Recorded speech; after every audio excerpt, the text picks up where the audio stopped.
ازيكم عاملين ايه؟ يا رب تكونوا بألف خير.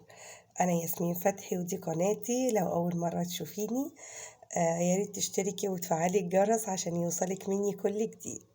احنا هنعمل النهاردة ان شاء الله البسبوسة، هنعملها بطريقة سهلة وبسيطة، يعني ابسط طريقة ممكن تشوفيها في حياتك هتلاقيها في الفيديو ده. هنعمل بقى الاول الشربات. كوبايتين مية اهو، كوبايتين المية. حط كمان معاهم نص ليمونة، يبقى كوبايتين ميه وكوبايه سكر ونص ليمونه، وهرفعهم على النار. نعمل البسبوسه ازاي؟ انا هستخدم بقى في البسبوسه دي اللي هي الباندا دي، حلوه برضو. عندك اي نوع تاني؟ بس بصراحه بحبها والله، يعني بتبقى حلوه جدا في البسبوسه. البسبوسه على فكره يا جماعه، مش عارفه الناس معقدينها ليه، وهي اسهل مما يمكن، وهعملها لكم بابسط طريقه ممكن تشوفيها في حياتك. ادي كيس البسبوسه اهو، فانه ارفع الكاميرا علشان يبان كويس كده باينه. ادي البسبوسه بتاعتي اهي.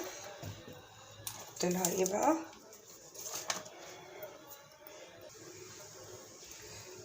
ديت بصوا كوبايه صغيره من اللبن، هاخد منها على قد ما انا عايزه. وده كيس بيكنج باودر اهو، هحطه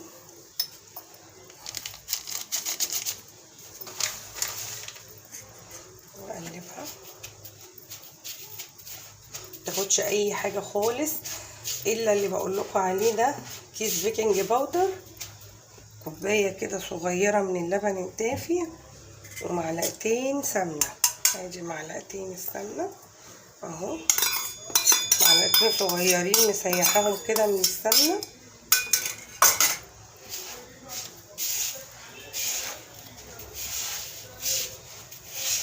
ما بكترلهاش السمنه انا، لاني ما بحبهاش تبقى دسمه جدا، يعني تبقى مظبوطه وحلوه تاكلي منها كده ايه، ما تشبعيش من اكلها، لانها مش هتكون تقيله عليكي. معلقتين صغيرين سمنه كده ايه، مسيحتهم كده وفكتهم على النار، وحطيتهم مع البسبوسه مع كيس بيكنج باودر. هقلبهم كده بالشكل زي ما انتم شايفين لغايه لما تبقى الحبيبات كلها اتشربت السمنه كده زي ما انتم شايفين. وبعد كده بقى ايه، هضيف لها الايه اللبن كده بالتدريج، مش هقلب فيها كتير وانا حاطه لها الايه اللبن، يا دوبك تقلبتين صغيرين اهي. هي خدت ايه كوبايه، الكوبايه الصغيره دي الا شويه من اللبن.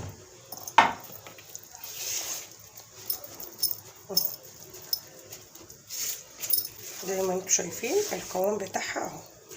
ادي قوام البسبوسه المظبوطه اهو. كيس الباندا بقى ده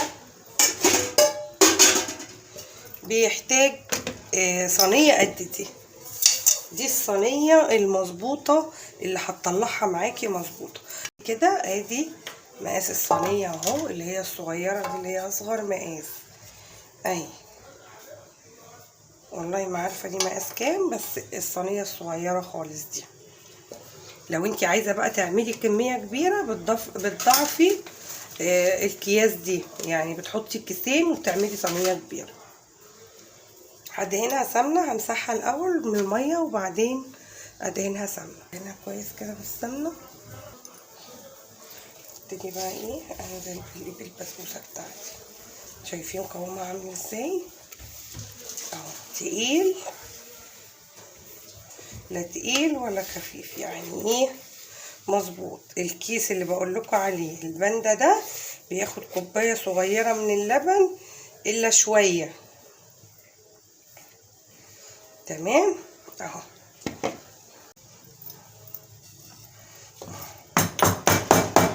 بقى فيها كده لغايه لما تتفرد. بصوا هي بتفرد نفسها، شايفين بتفرد نفسها ازاي اهي. بس ولا اسهل ولا اجمل من كده.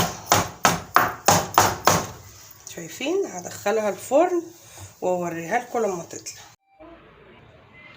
ادي البسبوسه بتاعتي طلعت اهيت من الفرن. شايفين الشربات بتاع البسبوسه خفيف وبارد.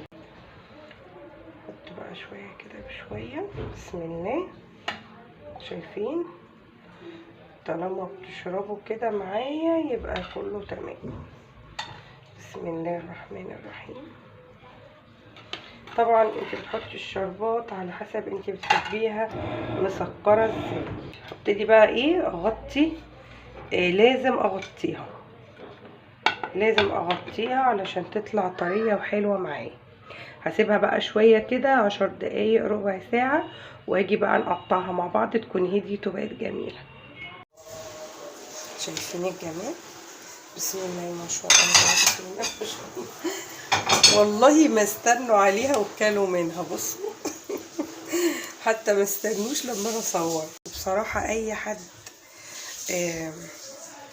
ده البسبوسه بتاعتي قال لي بجد خطيره جدا. انا عايزه اوريكم حته كده قطعه، حتى ما ادونيش فرصه ان انا اصورها.